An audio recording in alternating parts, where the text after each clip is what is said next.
Assalamualaikum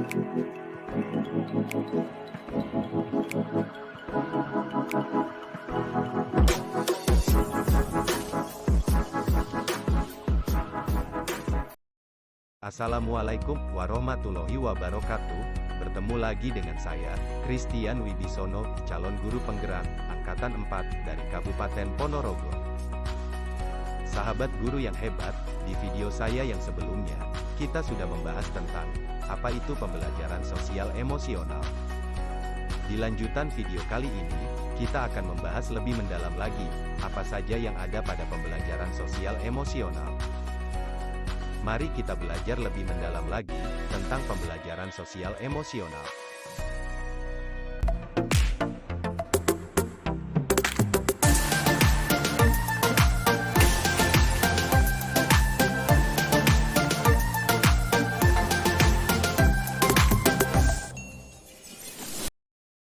Bapak Ibu guru yang hebat, di video kali ini, saya akan membahas apa saja yang ada pada pembelajaran sosial emosional.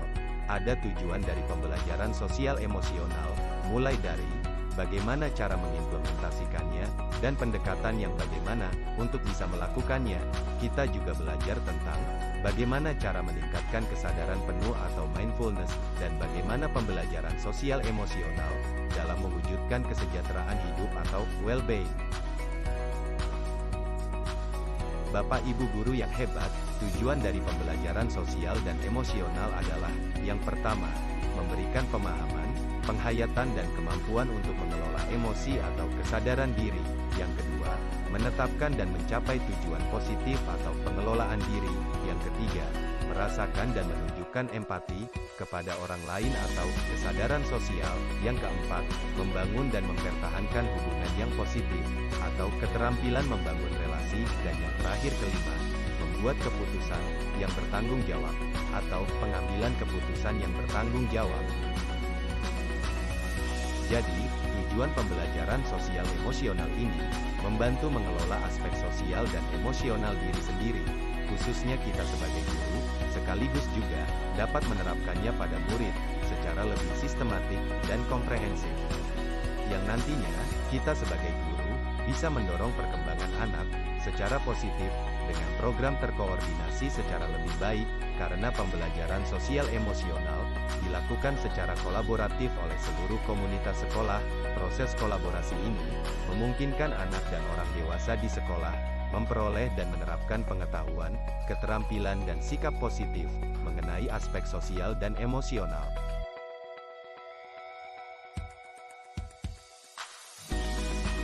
Bapak Ibu guru yang hebat, dalam mengimplementasikan pembelajaran sosial dan emosional, kita dapat melakukannya dengan 4 cara. Yang pertama, mengajarkan kompetensi sosial emosional secara spesifik dan eksplisit.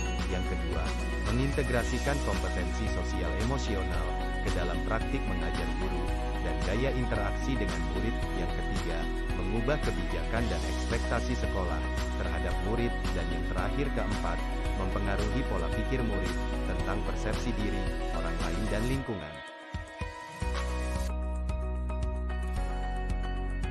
Bapak Ibu guru yang hebat, dalam pendekatan pembelajaran sosial dan emosional, kita dapat menggabungkan 4 elemen yang diwakili oleh akronim SAFE, yaitu sekuensial atau berurutan, aktivitas yang terhubung, dan terkoordinasi untuk mendorong pengembangan keterampilan.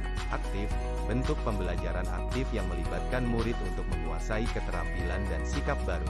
Fokus, ada unsur pengembangan keterampilan sosial maupun personal. Eksplisit atau eksplisit, tertuju pada pengembangan keterampilan sosial dan emosional tertentu secara eksplisit. Bapak Ibu guru yang hebat, dalam pembelajaran sosial emosional, kita juga dipahamkan dengan kesadaran penuh atau mindfulness. Menurut Kabat-Zinn, dalam Hawkins tahun 2017, halaman 15, kesadaran penuh atau mindfulness dapat diartikan sebagai kesadaran yang muncul ketika seseorang memberikan perhatian secara sengaja pada kondisi saat sekarang, dilandasi rasa ingin tahu atau tanpa menghakimi, dan kebaikan. the awareness that arises when we pay attention on purpose in the present moment with curiosity and kindness. Ada beberapa kata kunci untuk kita bisa menerapkan kesadaran penuh atau mindfulness, yaitu kesadaran, perhatian yang disengaja. Saat ini, rasa ingin tahu, dan kebaikan hati, artinya ada keterkaitan antara unsur pikiran, kemauan, dan rasa ingin tahu pada kegiatan yang sedang dilakukan.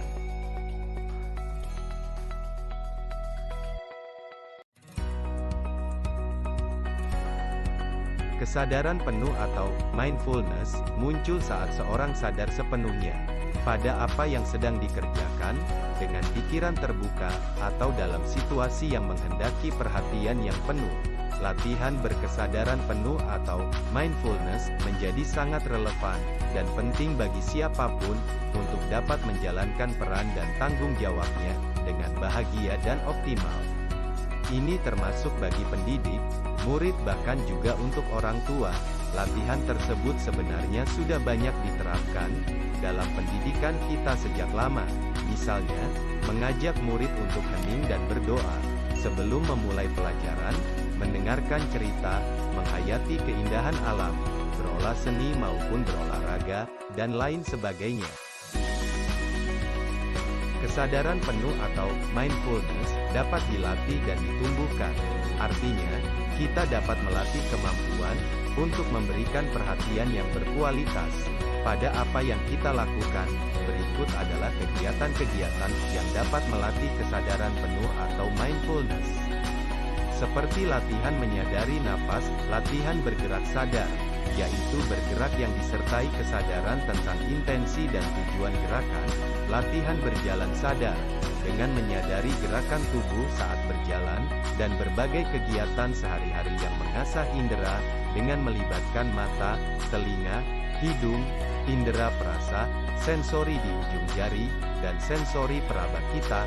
Kegiatan-kegiatan tersebut, seperti bernapas dengan sadar, bergerak dengan sadar, berjalan dengan sadar dan menyadari seluruh tubuh dengan sadar, juga dapat diawali dengan cara yang paling sederhana, yaitu dengan menyadari napas. Bapak Ibu guru yang hebat, berikut ini adalah bentuk latihan sederhana untuk membangun kondisi kesadaran penuh atau mindfulness. Latihan ini dinamakan STOP. Stop. Caranya dengan berhenti, menarik nafas sedalam-dalamnya, mengamati apa yang terjadi pada tubuh, perasaan, dan pikiran. Setelah itu, lanjutkan kegiatan Anda kembali. Latihan ini dapat membantu kita meredakan ketegangan atau stres yang sewaktu-waktu kita rasakan, sehingga dapat mengembalikan fokus kita pada tugas-tugas kita. Berbagai kegiatan berbasis kesadaran penuh atau mindfulness dalam sehari-hari memungkinkan seseorang membangun kesadaran penuh untuk dapat memberikan perhatian secara sadar, bertujuan yang didasarkan keterbukaan pikiran, rasa ingin tahu dan kebaikan, yang akan membantu seseorang dalam menghadapi situasi-situasi menantang dan sulit secara saintifik. Latihan mindfulness yang konsisten akan memperkuat hubungan sel-sel saraf atau neuron otak yang berhubungan dengan fokus, konsentrasi, dan kesadaran.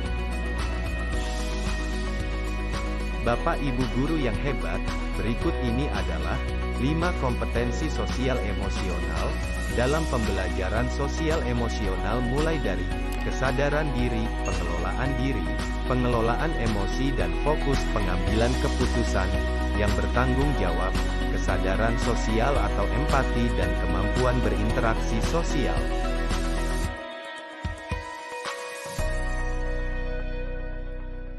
Demikian video pembelajaran sosial emosional yang dapat saya sampaikan. Nantikan lagi video pembelajaran saya dengan materi yang lain. Sekian dari saya, terima kasih, salam dan bahagia.